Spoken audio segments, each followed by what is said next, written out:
검찰 내부는 그럼에도 불구하고 조국 사건 2 얼마든지 만들 수 있다. 그 다음 희생양이 누가 될 것 같냐 그러면 다음 가능성이 제일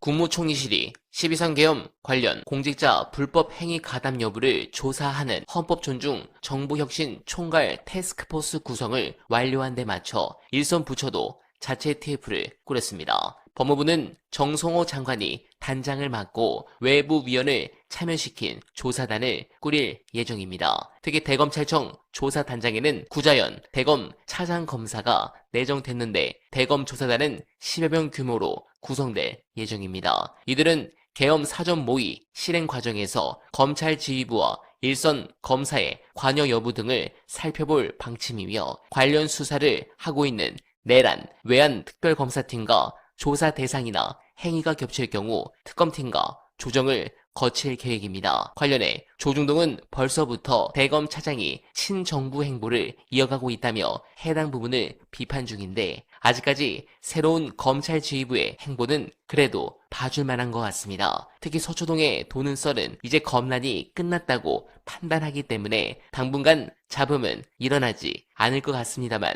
그래도 방심은 금물입니다. 최근엔 검찰이 내년 6.3 지방선거를 노리고 있다는 말이 나옵니다. 내년 9월 검찰청 폐지를 앞두고 정권을 상대로 마지막 수사권을 사용할 거라는 얘기입니다. 정권의 아킬레스건을 겨냥한 수사에 착수한 뒤 검찰 수사권을 박탈하면 이런 수사를 못하게 된다. 그러니 검찰이 수사권을 유지하게 해야 한다는 여론을 조성할 거라는 뜻으로 해석할 수 있습니다. 그런데도 수사권 박탈을 강행하면 정권 수사를 가로막는다는 보복 프레임으로 이재명 정부를 궁지에 몰아넣을 수 있다고 검찰은 생각하는 것 같습니다. 해당 부분에 대해서 화제가 된 분석 끝까지 봐주시고 여러분들의 생각 댓글로 부탁드립니다.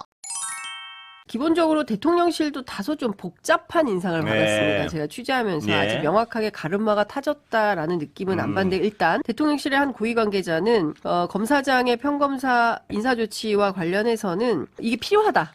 강등이 필요하다라고 생각하는 분들은 있는 것은 사실이지만 소수다. 상당수는 그렇게 하는 것은 무리다라는 판단을 하고 있다는 것이고요. 법률적으로 그걸 못할 일은 아니지만 그렇다고 해서 지금 노만석 대행이 사표 쓰고 나간 마당에 굳이 이걸로 확전할 이유가 있냐 이제 이런 판단을 하고 있다는 것이고요. 노만석으로 끝난 걸 도로 살릴 이유가 없다. 정무적으로 이제 이런 판단을 하고 있는 겁니다. 조만간 정리된 입장이 나올 것 같다라는 생각은 듭니다. 오늘과 내일 사이에. 근데 언제일지는 제가 정확하게 말씀을 못 드리겠습니다. 그러니까 요 대통령실의 또 다른 관계자는 이런 얘기를 하고 있어요. 민주당 정부 들어서 정치 검찰의 책임을 정확하게 물어본 일이 없다. 그렇죠. 그러니까 자꾸 좀 무르다고 생각을 해서 만만하게 보고 함부로 하는 거 아니냐. 뭐 우리가 쭉 얘기했지만 장동혁 대표 사건 등등에서는 이른바 뭐 항소 포기한 사례들이 있음에도 불구하고 그때는 아무 얘기도 하지 않다가 김건희 씨 사건에 대해서도 아무 얘기도 하지 않다가 뭐 느닷없이 대장동 그 민간업자 5인방 사건에 대해서는 이렇게 들고 일어나는 거 아니겠습니까? 마치 무슨 검사들의 뭐 기본권을 침해라도 한 것처럼 집단 반발을 하고 있는 건데 절대 그냥 넘어가서는 안 된다라는 얘기를 하고 있고요. 또 다른 여권의 관계자도 유명한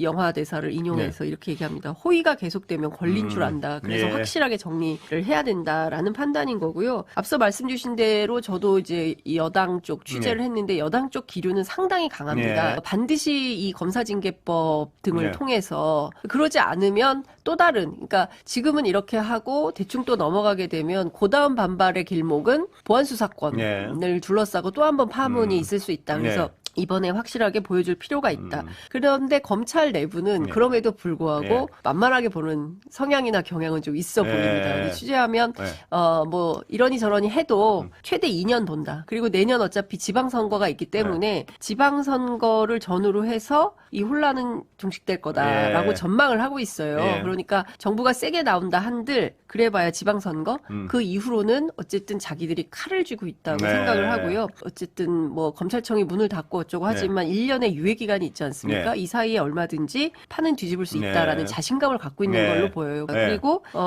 제가 보기에는 기술이 있는 것 같아요. 얼마든지 흔들 수 있는 정권 흔드는 건 뭐 일도 아니다 이런 생각을 하고 있고요. 뭐 그분들은 5년, 4년이 임기지만 자기네들은 20년 넘게 이 자리에서 수사하고 있다. 그러니까 기술자다 이 얘기죠. 그런 얘기를 하고 있고 또 다른 차원에서 검사장 출신의 민주당 정치인들도 그런 얘기를 합니다. 1년의 유예 기간 동안 검찰은 조국 사건 2 얼마든지 만들 수 있다. 그 다음 희생양이 누가 될 것 같냐 그러면 다음 김민석 총리 가능성이 제일 높다 이런 얘기까지도 나옵니다. 구체적인 얘기까지 하는군요. 그래서 사실은 그 민주당 입장에서는 절체절명 검사들과의 일전은 절체절명한 것이고 그냥 넘길 수 없다라고 보는데 또 다른 측면에서는 이게 검찰과 법원이 함께 만약에 힘을 합치면 그때부터는 무소불위의 상황인데 그렇게 될까봐 매우 걱정스럽다라는 의견도 일부 있습니다. 당 내부에서는 그럼에도 불구하고 신중해야 된다라는 의견도 여전히 있는 것은 사실입니다. 그래서 일각에서는 내부에 이런 의견들이 있다는 것을 좀 많이 드러내서 일종 정도의 이제 여론 환기 뭐 이런 게 필요한 거 아닌가라는 판단을 하는 분들도 계시고요. 그런데 이제 민주당은 워낙 스펙트럼이 넓은 정당이어서 굉장히 보수적인 분부터 굉장히 이제 그렇습니다. 적극적인 진보적인 입장을 가지고 있는 분들이 있는데 이게 어느 단위에서 어떻게 의견이 수렴되느냐에 따라서 길이 좀 결정되지 않을까 싶어요. 그러니까 뭐 지금 그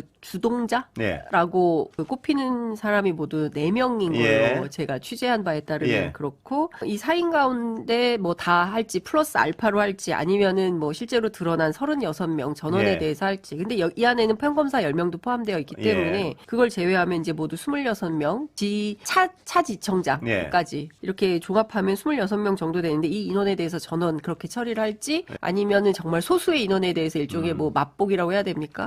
뭐 본복이라고 해야 됩니까? 뭐 이런 차원에서 할지 그거는 현재로서는 딱히 결정되지는 않은 것 같아요. 네, 실제 제가 오랜 기간 취재해온 검찰 내부 관계자에 따르면 이대로는 끝나지 않을 것이란 분위기가 지배적입니다. 하지만 검찰 내부에 그런 인식을 가진 사람이 일부 있다고 하더라도 뜻을 이루기는 쉽지 않을 겁니다. 그러기엔 우리 국민이 보고 느낀 것이 너무나 많습니다. 검찰의 망동을 제어하지 못해 결국 내란 사태까지 이르게 됐다는 사실을 우리는 절감하고 있습니다. 대비는 하되 겁먹을 필요는 없습니다. 그러나 바둑적인 관점에서 보면 적을 치려면 우리 진영이 두터워야 하고 강해야 합니다. 가장 위험한 고리는 바로 당 내부 상황입니다. 제 개인적 생각이지만 최고위원들이 당대표를 제대로 인정하지 않는 것 같습니다. 여러 이유가 있겠지만 지선을 앞두고 좋은 시그널이 아닙니다. 하루빨리 나갈 사람은 나가서 출마를 하던 뭐하든 자리를 내주고 빨리 지선 전에 개혁 입법을 마무리하길 간절하게 희망하며 어날바는 오늘도 최선을 다하겠습니다. 여러분 고맙습니다.